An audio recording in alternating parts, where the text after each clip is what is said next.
What's up, everybody? Good afternoon. Thank you for tuning in early afternoon. Look at me. I'm actually on time for once. I told you, once the schedule started thinning out a little bit, some of the stuff that was scheduled before we actually started doing the early show, that it would be a little bit easier for me to get in here, and hopefully that stays true. No doubt that there's going to be times where I have to run an errand or something like that. In fact, one of the kids went home today, just found out that after I dropped them off, they didn't feel well. They went home, so little things like that could end up being an issue as we go through. Of course, that won't be an issue once we pick up affiliates and things like that. But I wanted to start off, first of all, with thanking you for spending the time with us. I appreciate it. And I'm Casey Hendrickson. If you don't know who I am, if you're watching on YouTube, we do the live stream for my radio show every single day at 3 p.m. Eastern time on Rumble. So please click the link in the comments below, or in the description below, excuse me. Go to rumble.com/Casey the host. Please hit the subscribe button there. That is where I primarily put my video content, and that's where we do the live stream every single day. Worked a lot on the new website over the weekend. It is coming along, changed a bunch of stuff around. Social media aspect of it still seems to be working very well. Added some new things to the store and that sort of stuff. So when that launches, that'll be pretty cool. I'm probably going to open that up to people on Discord for early testing. And if you're on the Discord server, be on the lookout for that. And I'll tag everybody in it when it goes live, so that way you all will be able to actually play around with it before I link the old URL to the new URL and that sort of thing.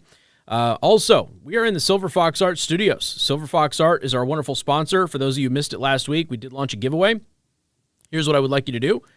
Go to Rumble, okay? Go to rumble.com/Casey the host. You must be a subscriber. You've got to go to the subscriber giveaway video, okay? Just watch the video. It explains what this is, the Usurper in Chief. That's the seal, okay? That's what the item is. It is made out of wood. It is made by Silver Fox Art. This one does not have backlighting on it, okay? But you can get things with backlighting on it, full RGB lighting or just ambient amber lights. But this is a very, very cool piece. Very cool piece. So I'm going to give this away to one lucky winner. So I'm going to give it another week for people to get their entries in. Looks like we've got 27 or so now. So go over there, rumble.com/Casey the host. Again, you must be a subscriber and then comment on this video here, right down here, okay? Once you do that, you will be entered to win. It's kind of funny. There was like somebody on there. What does usurper on the art piece represent? By definition of usurper is that it is a person who takes a position of power illegally or by force. Right.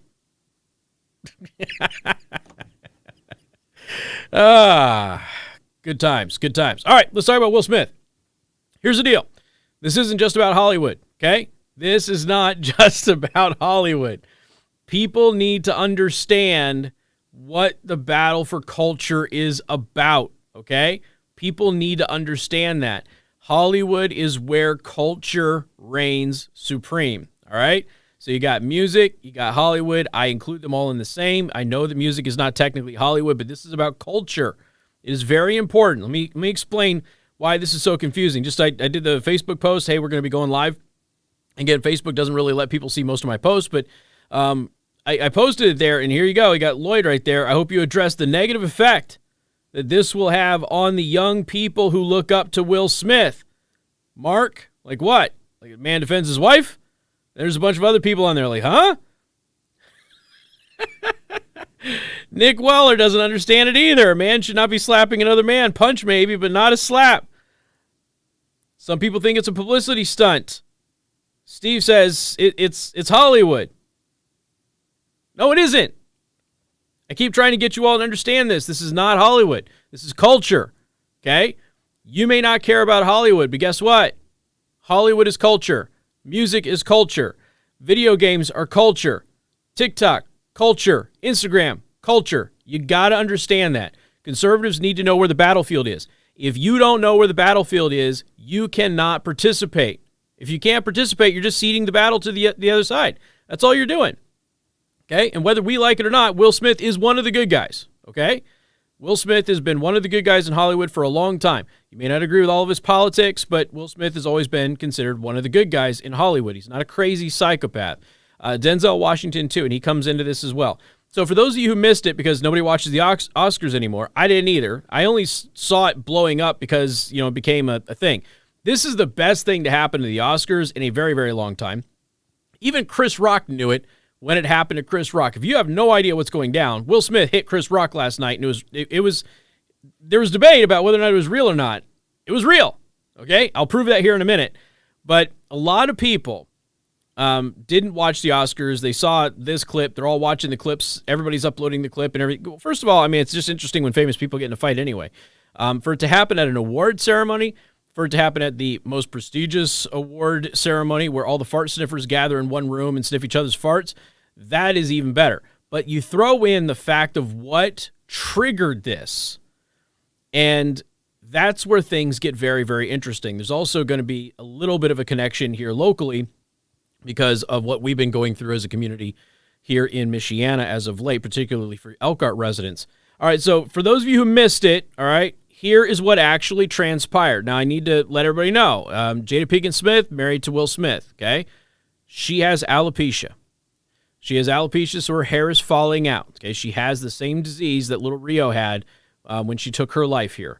So this is a disease that causes her hair to fall out. She's been very upfront about it. She shaved her head as a result. She does updates and everything else, I guess, online about the different things that happen with bald spots and whatnot on her head. So this is why this was an issue, okay? It wasn't that Will Smith couldn't take a joke or anything like that. But if you missed it, this is what actually happened and why I think it's important to have this discussion. Please, Lord. Jada, I love you. G.I. Jane 2, can't wait to see it. All right? No, she does not look happy. That was a nice one. Okay. I'm out here. Richard. Oh, wow. Wow. Okay, there's going to be some language here, just so you know. Will Smith just smacked the shit out of me.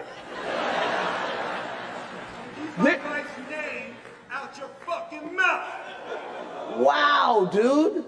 Yes. It was a G.I. Jane joke. Keep my wife's name out your fucking mouth. I'm going to, okay?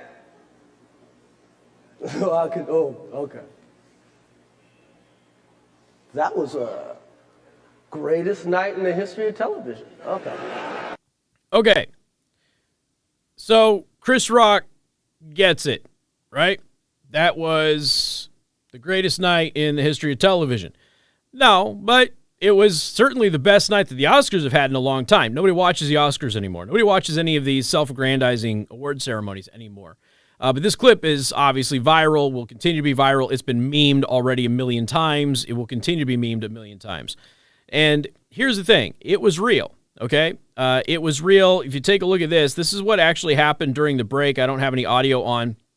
But basically what happened is Denzel Washington and Tyler Perry pulled Will Smith aside, kind of calmed him down. You can see that Will Smith starts tearing up a little bit and kind of crying and all of that stuff. Got some things to say about that, but this is kind of what happened during the break. So you got, Will Smith there and getting some hugs there. I don't know who this is specifically. He sits back down. He's wiping tears away, okay? This is Denzel right here, kind of hanging out with them. But they had pulled him aside and were comforting him, I guess, or, trying to calm him down, what have you. Everybody says that the entire arena was just completely silent after this happened. So this was real. I know that there was some speculation about whether or not it was real. It was real. And this happened a little bit later on, which, again, you probably didn't see because nobody watches the Oscars, but this happened a little bit later on. I'm going to turn the audio up here. This is Will Smith after he had won an award. I think he got Best Actor for King Richard. So I'm not going to play the entire thing. I just kind of want you to see a little bit of this. I know to do what we do, you got to be able to take abuse. You got to be able to have people talk crazy about you. In this business, you got to be able to have people disrespecting you. And you got to smile and you got to pretend like that's okay. All right, so he went on doing some of this. I don't really care about the rest of the speech. The point is it was real. And a lot of people weren't sure if it was real. A lot of people in the audience weren't sure if it was real. Will Smith was kind of laughing. Jada was smiling. And then the moment he cracked the G.I. Jane joke, I think it registered on what he was referring to with her, and then she stopped laughing. And when she stopped laughing, Will stopped laughing. At that point, honor kicked in, Will went up and hit Chris Rock. Open-handed, okay? Now, going back to a couple of the comments here on Facebook. So, I don't really see a negative effect here. All right, I really don't. The problem is that, I don't know if Lloyd's just not familiar. I don't know. Manliness has gone away. Basic rules, man code, it's all gone away.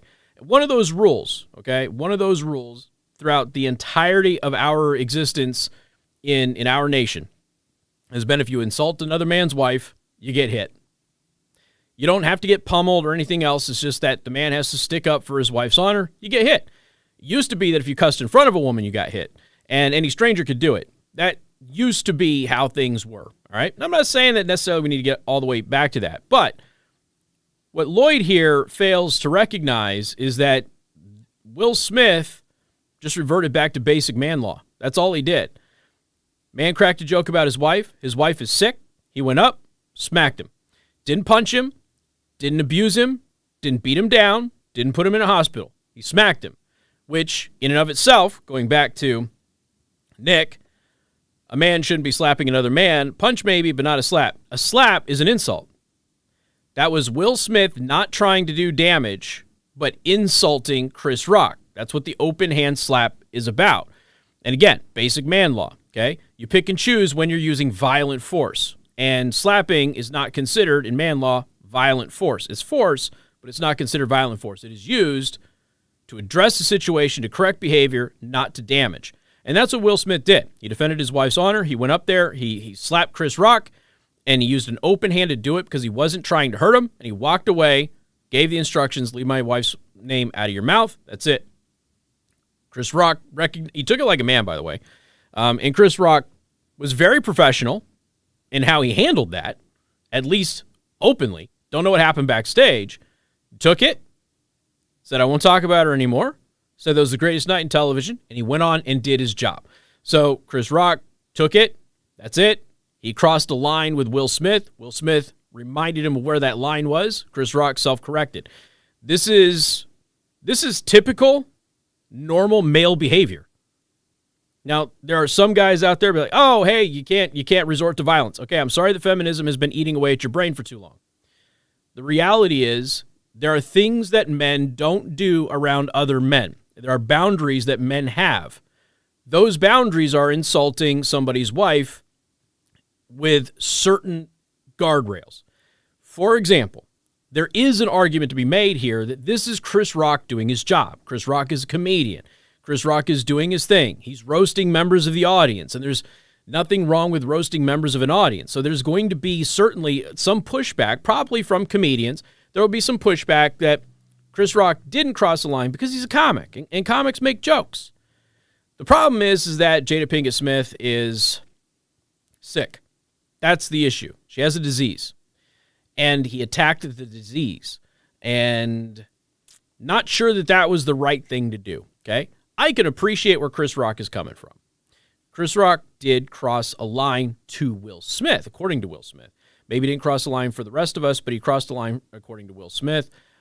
His wife wasn't happy. Will Smith corrected the behavior. Chris Rock accepted it, moved on.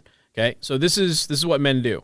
Now, our society has been teaching not to be men, that a man is supposed to take his wife being insulted and that sort of thing. There's also been a censorship cult that has been happening that has been trying to silence comedians from being able to say anything. And that shouldn't be happening either. So, again, I don't necessarily fault Chris Rock here. I really don't. He's a comic. There are plenty of people who enjoy having their disabilities made fun of. There are plenty of comics who have posted images of members of their audience where they roasted members of their audience, and it's generally seen as a good thing. But that didn't happen there. Okay. Now, I don't know what their relationship was like before this event. I don't know if Chris Rock and Will Smith are friends at all. I don't really know. Something happened there, and this probably has a lot to do with all of the Smiths' dirty laundry being aired publicly over the past couple of years and that sort of stuff. So that probably hasn't helped the matter. But I think that there is a reasonable argument. I think that reasonable people can say, Chris Rock was just making a joke. Will Smith shouldn't have reacted that way. I think that's fine.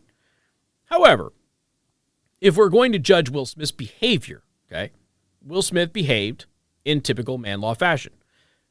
My wife is insulted. My wife is sick. I'm not going to take that. I open hand slap, not intending to do any damage. Corrected the behavior. Behavior is corrected. Chris Rock accepted that reprimand and moved on professionally. Really, I don't have any issue with the way either of these gentlemen handle themselves. If Will Smith had gone up there and started beating him, that would be another scenario. I would say he overreacted there.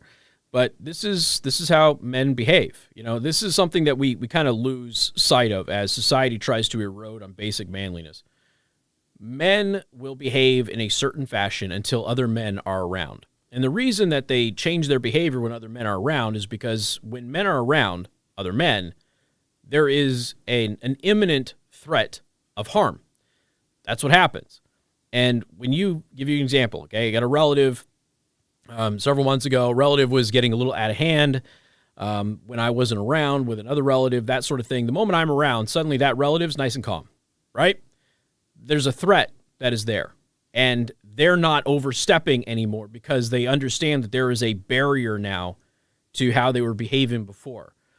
And we see this frequently. All men understand this, okay? This is anybody who basically adheres to basic man principles will be able to explain this to you if you don't quite understand what I'm talking about. When men behave a certain way and they get out of line, when maybe women are around or kids are around or whatever, that behavior is often curbed when other men are around because there's always this possible threat, okay? And there's damage and risk involved. So men tend to temper their behavior around men that they're not comfortable with. If you're comfortable with your crew or what have you, you know, guys let loose. But when we're dealing with situations where you don't know each other, you're not very comfortable with each other, you temper your behavior because there's now the actual real threat of violence. And that's because men correct other men physically. That's how we typically, throughout our whole history, have done things. And while we have moved away from that, as I've told you before, this is not a positive step. We have seen the degradation of society as a result of men getting away from manliness. And everything in our society hates manlyhood. Everything in our society attacks manlyhood. Everything in our society tries to degrade, destroy, and eliminate what being a man is all about. And part of that is you protect your women. You defend her honor if she needs you to defend her honor. But part of it is also, because this isn't universal, and some women exploit this, and men need to learn to figure out the difference. When women are unjustly asking you to defend their honor, your job as a man is to correct her, not physically, but to let her know, I'm not getting in a fight with that guy. You were in the wrong. He's not the problem. You are. And that will keep women from exploiting basic man behavior, okay, instinct that men have. So Lloyd doesn't have that instinct anymore. I assume that Lloyd has been probably married a long time and been beaten down and that sort of thing. But this is just basic man behavior. You know, that's what it is. Guy overstepped the line, attacked his wife. It was meant to be a joke. Wasn't meant to be harmful or serious. I'm sure at some point these two will probably talk to each other after everything calms down. They'll probably apologize to each other. They'll move on because, again, that's what men do. And that would be my assumption, all right? But at the end of the day, Will Smith, open hand because he was just correcting behavior. He wasn't trying to cause harm or damage. But there is an argument on both sides there. I just approve of the way that both men handled themselves, even though I don't necessarily think that Chris Rock was trying to cause any harm or personal insults towards Jada Pinkett Smith. All right, so I think that this is important, though, because this is hugely, when you hear people start talking about this stuff, I mean, this is culture. This is culture. What happened last night was people saw traditional male values, manliness, on display. And a lot of people don't know how to react, which is very interesting to me. When you watch people, especially in Hollywood, it's the epitome of an estrogen zone. When you watch people who don't understand what manliness and basic male traits are like, there is great confusion in how to behave. So he corrected the behavior. That's it. There's nothing wrong with defending the honor of somebody that you love. There are times you can take it too far, and a lot of men do take it too far. But part of that is not being told where that line is, where you're going to do it. Will Smith, textbook man code right there. Now, Jada Pinkett Smith does have alopecia. And for those of you who are watching this and you're not familiar with who I am or where I am, recently we lost young Rio Allred. She's a 12-year-old girl, has alopecia. She was bullied and she was harassed, and ultimately she took her own life. And this happened in a matter of weeks with the school refusing to help and that sort of thing. So we have been reeling from this story in our community over the past several weeks. And as a result of the Jada Pinkett Smith thing kind of blowing, her family's obviously commenting about this on social media. But alopecia, it's not a fun disease to have, particularly for a woman, particularly for a kid. And the relentless bullying as a result of Rio having alopecia is what ultimately caused her to take her own life. She's 12 years old, precious girl, and she was taken from us because the school system wouldn't help the family who had been warning them of the bullying. So if you are interested in helping with this type of thing, riosrainbow.org, riosrainbow.org. You can sign up there. You can help them. They're starting to organize on behalf of Rio Allred and making sure that her memory isn't lost on all of this, okay? So, again, I realize that Jada Pinkett Smith's situation is very different from Rio Allred, but Rio Allred was being bullied because she was losing her hair. She shaved her head. As a result of the taunting and the bullying, they continued to harass her. The school did not step in when the parents tried to get the school to step in, and unfortunately, Rio got to the end of her ability to deal with it. And you saw something very similar with what happened with Will Smith and Jada Pinkett Smith. So, again, riosrainbow.org if you're interested in helping to end bullying and raise awareness on this particular issue. I'm going to pay some bills with silverfoxart.com. Don't forget, you can go to my channel here on Rumble, rumble.com/Casey the host. Go to the subscriber giveaway. Make sure you're subscribed. Leave a comment below that video, and you can enter to win that Usurper-in-Chief piece of art made by silverfoxart.com. And coming up, we're going to talk about something else that happened at the Oscars, which, again, this is about culture and politics, where a bunch of celebrities decided to attack Florida over something that isn't actually happening in Florida. And it's totally gay. We'll talk about that coming up in just a couple of minutes.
All right, here we go. More Hollywood pukes at the Oscars. And like I said, you got one moment which displays visceral manliness, and the country doesn't quite know what to do with it because it's been erasing manhood for years. And then you've got these three bimbos coming out there attacking Florida And friendly reminder that the so-called Don't Say Gay bill isn't about saying gay or addressing gay issues or anything.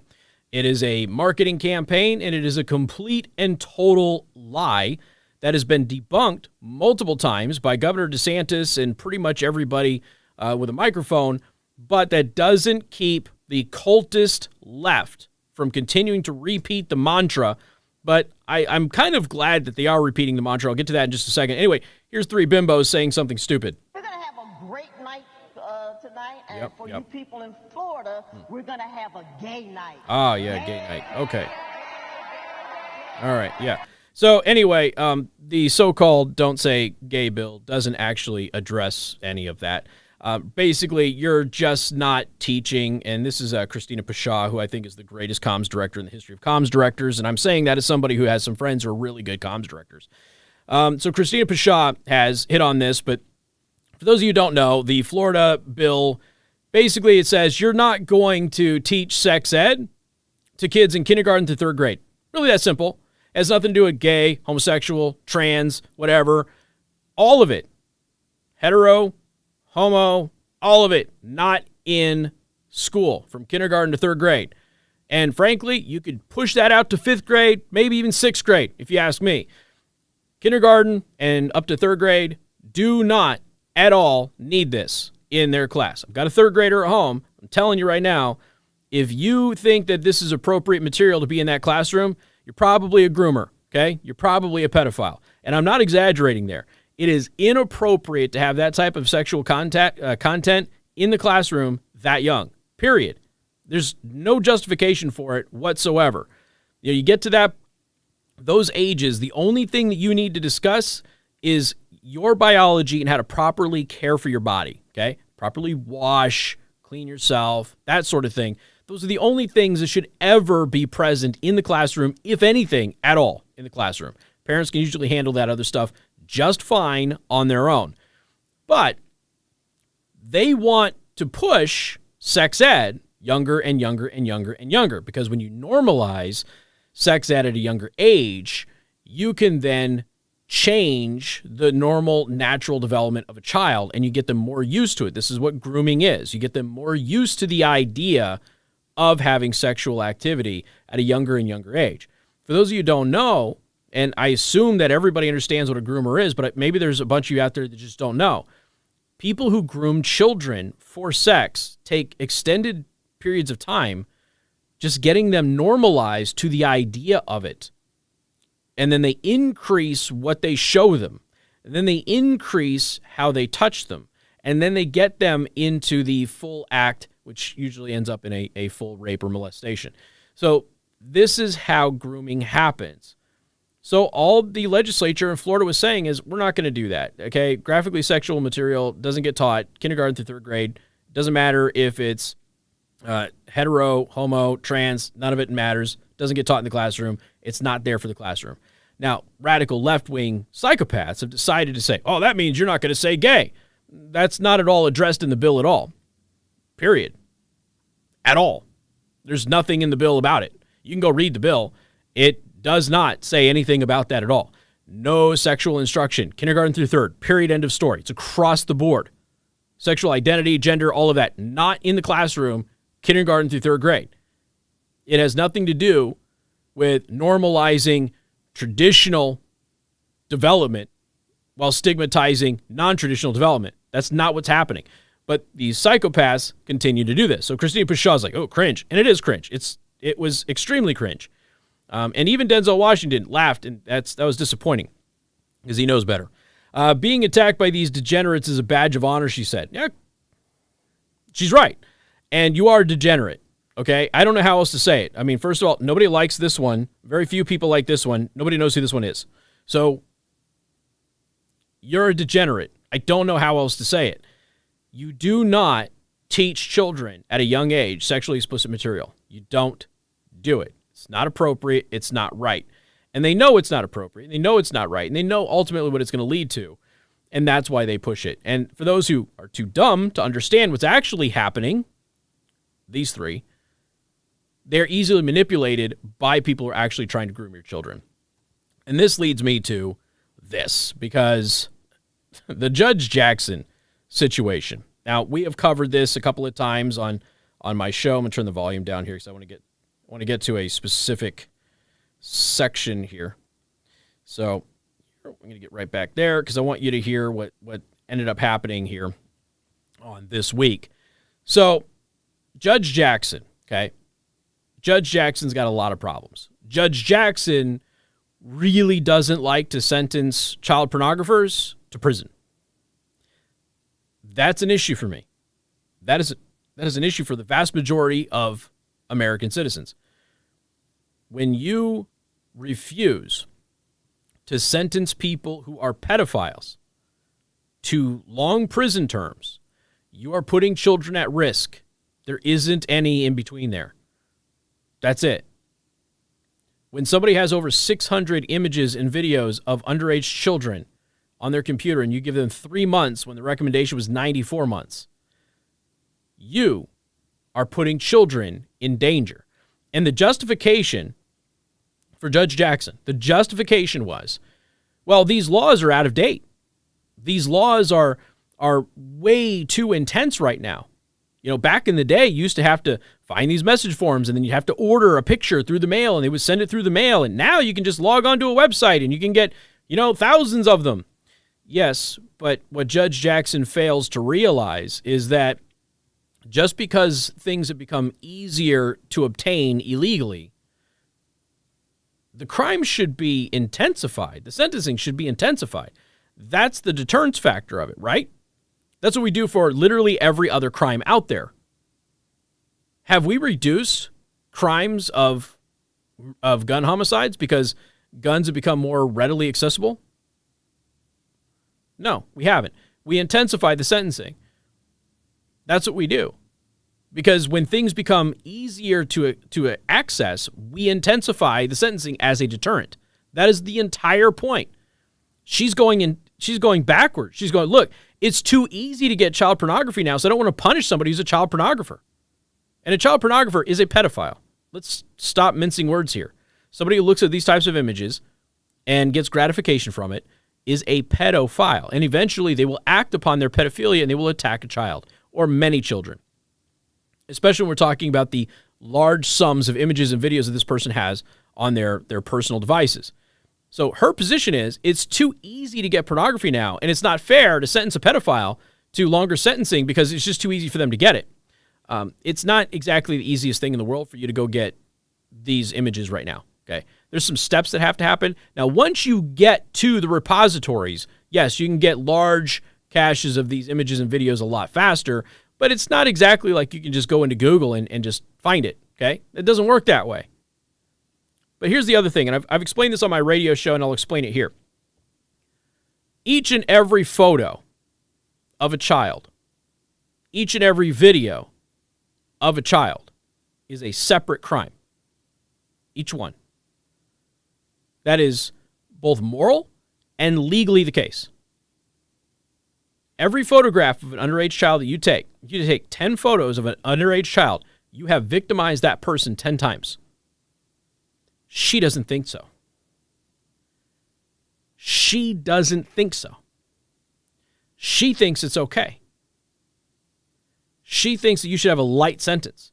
She thinks that an 18-year-old or a 19-year-old who has hundreds of images of underage kids, that person shouldn't ruin their entire life just because they have these, because they're a pedophile. That's what she thinks. And everybody on earth understands that each and every photo, each and every video of an underage child is a separate crime against that child. So if you've got somebody who has 600, the reason I'm using 600 images is because that was an actual case in which she was very lenient on. If you have 600 images or videos of somebody, you are responsible for 600 crimes. And she thinks you should get a lighter sentence than somebody who is responsible for 20 crimes of the exact same crime, just because of how easy it was for you to get the material. So we could apply this to anything. We could apply it to firearms with high-capacity magazines. We could apply this to people who live in urban areas versus rural areas. People in urban areas must get lighter sentences. After all, they have so many more victims to choose from, and it's much easier for them to victimize people and to victimize large numbers of people, so they should probably have a smaller sentence. They shouldn't have the same sentencing structure as people in rural areas who have to put in more work to victimize people. That's what she's saying. It is insanity. Absolute and total insanity. So let's go to ABC this week. I'm going to go ahead and turn this up so you can listen to Donna Brazile, the bimbo, and everybody else who's just kind of stupid here. I want you to listen to this. Got to get your thoughts on the Ketanji Brown Jackson confirmation hearing. We were promised by Minority Leader McConnell that it would be a fair process, free of rancor. Okay. All right. Democrats, shut your mouths.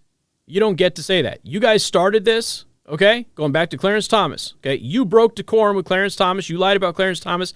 And you have made rancor and partisanship and smear murmuring and character assassination the norm in Supreme Court justice nominations. That is what you have done. Republicans haven't been doing that like you. Now, Republicans hit back when you have a candidate. And I told you they're going to pick the most radical candidate anyway because they want to turn this into an election issue. They want to make it about racist, sexist, GOP, want to prove this crazy psychopath lady has no business being on the Supreme Court. That's what they wanted to make it about. And if they get her, and that's a win. But if they don't get her, then that's a win too because they never expected to get her anyway. The Democrats aren't looking to get Jackson on the bench. That's not what they want her there for. She is there as a placeholder to make political arguments going into the midterm. That's all she's there for, okay? If she gets through, and they win anyway because then they got a radical judge on the court. But Donna Brazile, you can keep your mouth shut. Every Democrat out there, everybody in the news media talking about, they've been so rude to her. Shut your mouths. First of all, she apparently really likes child pedophiles, and I don't really care about whether or not you approve of the way that Republicans are conducting themselves because Democrats started this. You made this bed. You've got to live in it. And she has a very problematic sentencing past, period. Within 30 minutes or 60 minutes, the first question. On a scale of 1 to 10, tell me about your religion, your religious. Right. There's no religious test. Oh, there isn't a religious test? Tell Amy Coney Barrett. Go ahead. I'll wait. Gorsuch. Kavanaugh. You want to run down the list of people that Democrats made religious litmus tests the standard? Democrats made religious litmus tests the standard. Democrats did that. All of the Amy Coney Barrett confirmation process was about her religion. The entire thing was about her religion. God forbid they should ask Judge Jackson about her faith, which Democrats do on the norm. God forbid they should ask Judge Jackson about her faith. Then suddenly it's beyond the pale, right? It's out of bounds now, according to Donna Brazile. No. Again, sit down and shut up. Spare us the sanctimony and the pearl clutching. And then, of course, the other one, define a woman.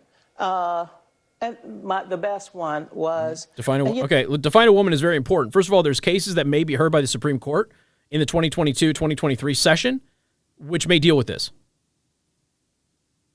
There's going to be cases that deal with transgender issues. And if you can't define a woman, that might be a bit of an issue, right?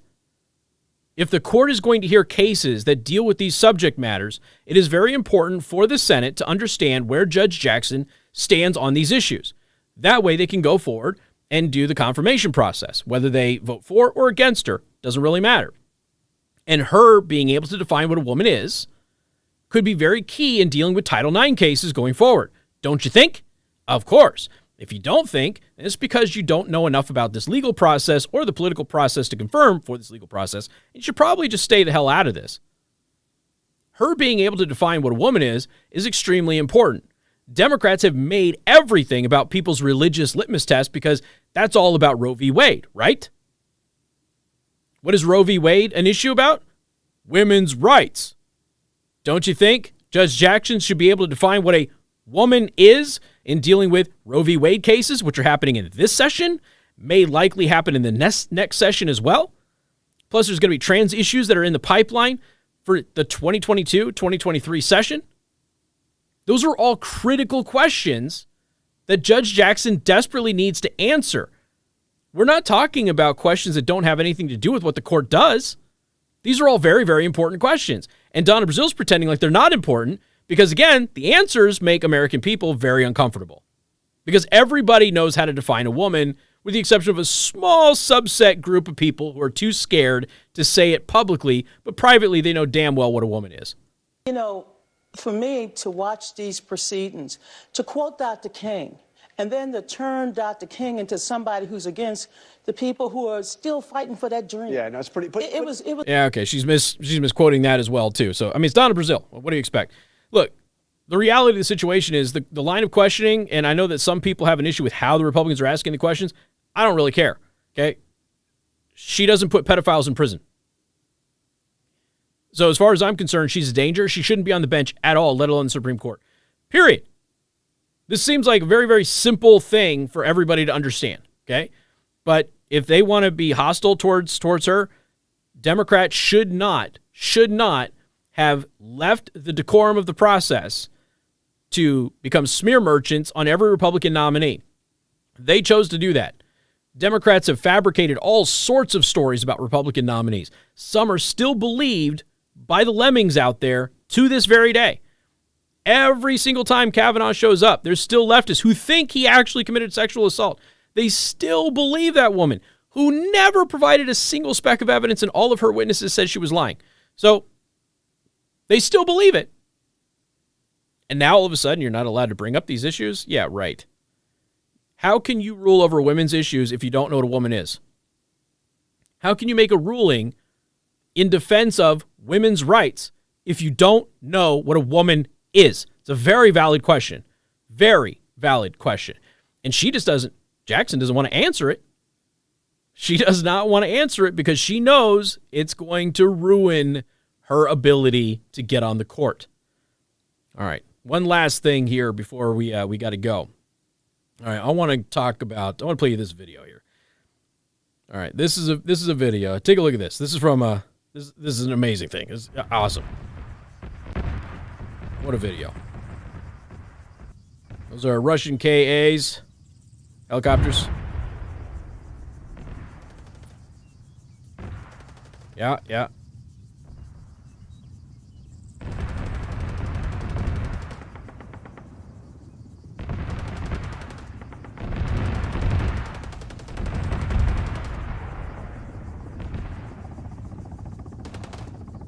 Oh, he's dead. Pilot, co-pilot, both dead. KA-52s have 2 pilots, I believe. Oh, they're all dead, too. All of them.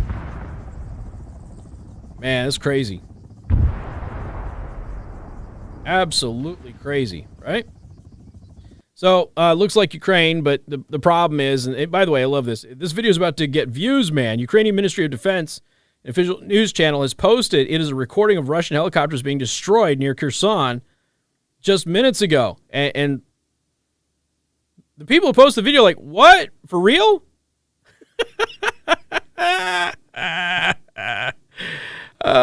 Yet again, the Ukrainian government and their Ministry of Defense are pretending that video games are real attacks by the Ukrainian military on Russians.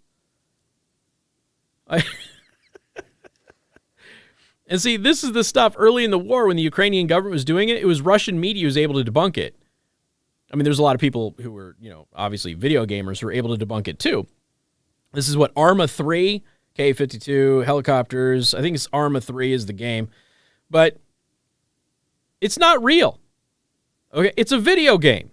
And you got the Ukrainian Ministry of Defense in the Kherson direction this morning. Calculations of air defense by the land forces of the armed forces of Ukraine skillfully eliminated 4 Ka-52 helicopters of the armed forces of the Russian Federation. We are proud of Ukrainian soldiers. This is allowed on Twitter. It's fake news. It's allowed on Twitter.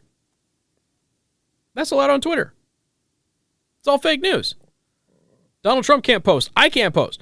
But this propaganda is consistently allowed on Twitter. It's fake. Whoever this guy is. This video of the masterful destruction of 4 Russia K-52s at once over Kherson was circulated by Ukrainian Ministry of Defense today. It turns out that this is Arma 3 video game with old Soviet Ka-50s in the video game. It's not real, guys. Like, even the video game maker's like, wait, what? Like, what are you talking about? So, once again, American and Western media are allowing any old little propaganda, and in media, I'm including social media, any old propaganda from the Ukrainians to be put out there, and none of it is being fact-checked, none of it's being taken down. They're not taking down any of this stuff. They'll take down presidents' tweets if you're a Republican, but they won't take down this stuff. This stuff is still floating around out there. And the Ukrainians got no shame. They're like, yeah, whatever, we'll just keep it going. Just keep it going. Yeah, the whole ghost of Kyiv, that was a video game too. There's been tons of video games that have been posted as if it were real by the Ukrainian government, and our news media, social media, they just let them do it. There's no backlash. There's no correction of the facts. There's none of that. Absolutely none of that. And the thing is that there's plenty of real footage of Ukrainian successes that you could actually showcase. And they do sometimes showcase that, but you don't need to showcase the video game stuff. It completely destroys any credibility the Ukrainians have. The Ukrainians have zero credibility with me on any of this. So this is the thing that frustrates me the most as I continue to watch this. And there's one of the Elkhart, Indiana city councilmen. They were posting about the resolution the city of Elkhart made about the conflict. And the resolution had a bunch of falsehoods in it based on the lies that the Ukrainian media and government were pushing out. And it was, again, it's just propaganda. Now, they're convinced, okay? They're convinced that it's true, but it isn't, and nobody's verified anything. And there's a lot of stuff that doesn't get reported. You know, some of the things that are being done in Mariupol to the civilians there by the Ukrainian side, they don't get reported in the Western media at all. Azov refusing to allow some of the civilians to escape through the approved paths. Azov keeping them there, that doesn't get reported. The apartment building, shot at by a tank in Mariupol, that apartment building had soldiers in it that hit the tank first. They cut that part of the video off and they showed the rest of it. I've been watching NLAWs and javelins being fired from residential buildings in populated areas many times throughout the conflict. And this stuff's released by the Ukrainian forces too, by the way. You can all watch this. It just takes a little while to get to it. And again, if you're the Russians and you're dealing with an armed civilian population that is now resisting, you're going to start assuming that civilians who are still there are combatants, and you're probably going to target them. I've seen some videos where civilians were targeted who were no threat to the Russians at all. I've seen that. It's horrible footage. You know, part of this is you're dealing with conscripts who are scared on the Russian side of things, and the other side of things, the Ukrainians are defending their country any way that they think that they can. They are using Palestinian tactics, which require them to be in populated civilian areas, trying to use civilian casualties to their advantage, and they have done that. The Russians are out of guided munitions, so they're using unguided munitions, which, by the way, is going to get them in more trouble. So it's a war, and it's hell, and you're not getting both sides of it, and that's designed to manipulate you to favor one side over the other. And the side that they are trying to get you to favor is the side that keeps lying to you about this stuff. And that's not okay. How can you trust anything that comes out of Ukraine when they keep pushing this stuff out? I mean, this is on the 24th, for crying out loud. Like, why are we still continuing to believe this stuff? After all this time, the war's been going on for over a month, and the Ukrainians have been doing this from the very beginning. How can you believe anything else they tell you if they will push video game graphics out there as if it were real combat happening in that conflict? How could you possibly believe them about anything else that they tell you? For example, 3 Western news crews who were in unmarked vehicles, they all got hit at checkpoints by Russians right outside of Kyiv. Nobody else did. Suspicious. Effective tactic, but very suspicious. This is the type of stuff that you got to be very, very, very careful with, okay? If they will lie to you about this, they'll lie to you about other things as well. So take everything you hear out of Ukraine with a grain of salt. For example, the Orsk, which was a Russian Navy landing vessel, was destroyed in a harbor. That really happened, okay? And right now they're saying that Americans who are fighting with the Ukrainians are responsible for that. That's word on the street. Do I have any confirmation that Americans took part in that attack? Nope. Who told me that? Somebody's asking me, what's the source of this? Ukrainians are. Are the Ukrainians telling me the truth? I don't know. Maybe. There are a lot of Americans who are fighting with the Ukrainian forces. That's true. Some are just kids who have no military experience whatsoever, and some are, tier 1, tier 2 operators who know exactly what they're doing. So it depends. Maybe Americans took part. Don't know. The only source we have for it are the Ukrainians, and frankly, you can't believe a damn thing the Ukrainians tell you. I don't know what else to say. You can't believe what the Russians are telling you, and you can't believe what the Ukrainians are telling you. I will tell you this. Russia's now said that they're not going to advance on Kyiv anymore, that they are their primary objectives have been basically completed. The demilitarization of Ukraine and securing the eastern portion for Donbass's independence. And what I'm seeing is Western media is now laughing at this. But here's the reality. So from the beginning, and you've heard me tell you this, from the very beginning, the primary objective of the Russians, secure Donbass's independence, demilitarize the Ukrainian military so they didn't launch an offensive into Donbass, which the Russians have provided documents suggesting that the Ukrainian government was getting ready to launch an offensive in Donbass after the two provinces that declared their independence. And then the Russians recognized them and said they're now under our protection. So the Russians have provided documents that seem to show that the Ukrainian government was planning a military offensive in Donbass, okay?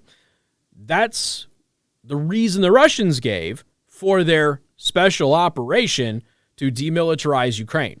And that's where they hit all those targets and everything else. The problem is that the Russians said, you know what? Why not just throw Zelensky out too and just replace the government with a puppet government? And they started to march on Kyiv. And they got their butts kicked.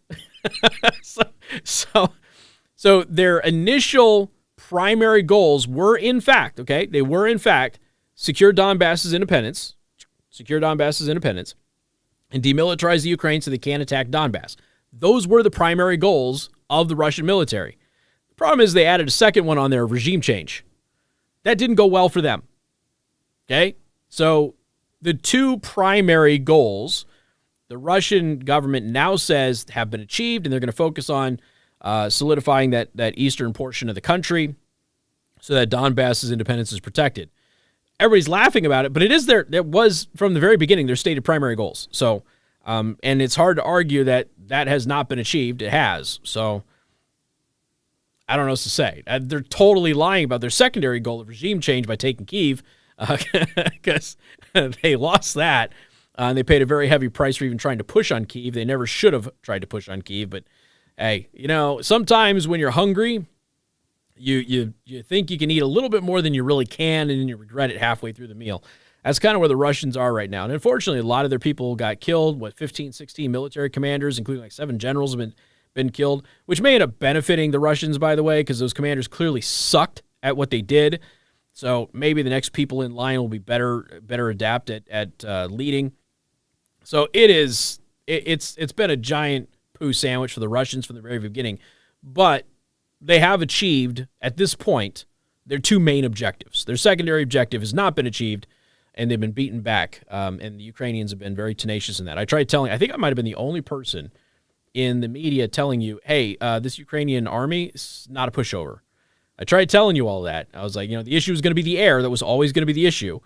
And I said one of the things that we have seen in the past, though, is that Russians can't solidify their air superiority, particularly if they're being armed with stingers and things of that nature. So that's actually how it played out. The Ukrainian army is not a pushover. Tried telling everybody that. You've got two relatively modern armies going at it. It's the first time the world has really seen that in the modern era. And as a result, while they're both a generation and a half behind us at least, it's still relatively modern, but we're seeing things that we've not usually seen. Usually we see, third world going up against first world, or third world against third world. You don't usually see two first world militaries going after each other, and that's what happened. But I tried telling you, the Ukrainian army is not a pushover. They're well trained, they're well equipped, they're well supplied. Their conventional forces are anyway. The reserves are not, but their conventional forces are, and they have done a very good job of fighting off the Russians and making the Russians pay. the Russian military is not going to recover from this for a very long time. There's no doubt about that. So very interesting stuff happening over there. But, our hearts go out to the Ukrainian people who are caught in the middle of their government not doing what their government should do and the Russian government trying to exploit the situation, which is unfortunate because the Ukrainian people are really awesome people, and it's a beautiful country. And it's, I told you before, my ancestors are from a little town outside of Chernobyl. So that's where we're from. I have not been there personally, but I do know a lot of people who travel back to Ukraine. They absolutely love it. They love it. Ukraine is actually considered one of the best places before the conflict, one of the best places for Westerners to vacation. Super cheap, very friendly people, beautiful architecture, modern capital city in Kyiv, just absolutely stunning architecture there. It's considered a really cool place for Westerners to vacation because you can get a lot, very, very cheap, and you can vacation like a king over there. But it's going to take a long time for that status to come back. So it's unfortunate, and we wish the best for all the civilians who are dealing with all of it, but war is hell. And, unfortunately, the West did not do enough to mitigate this from happening and did a lot to actually make it happen. And refusing to accept that responsibility isn't going to do anybody any good. All right, folks, don't forget, please go back to subscriber giveaway here on Rumble. If you're watching on YouTube, go into the description, hit the link to go to Rumble, go to the subscriber giveaway. Make sure you actually subscribe to my channel. Just, clicking this guy up here. If you can hit the Rumble button, that'd be great. Down here on a mobile app, it looks like a boxing glove. And subscribe. Just scroll down, leave your comment, and you'll be registered to win the Usurper in Chief seal that is made by silverfoxart.com. All right, folks, head back here at 3 o'clock this afternoon for the live broadcast of the radio show. Got a lot to discuss. It's been a very, very busy weekend, so that will be coming up later on today, 3 o'clock Eastern time, right here on rumble.com/Casey the host. Other than that,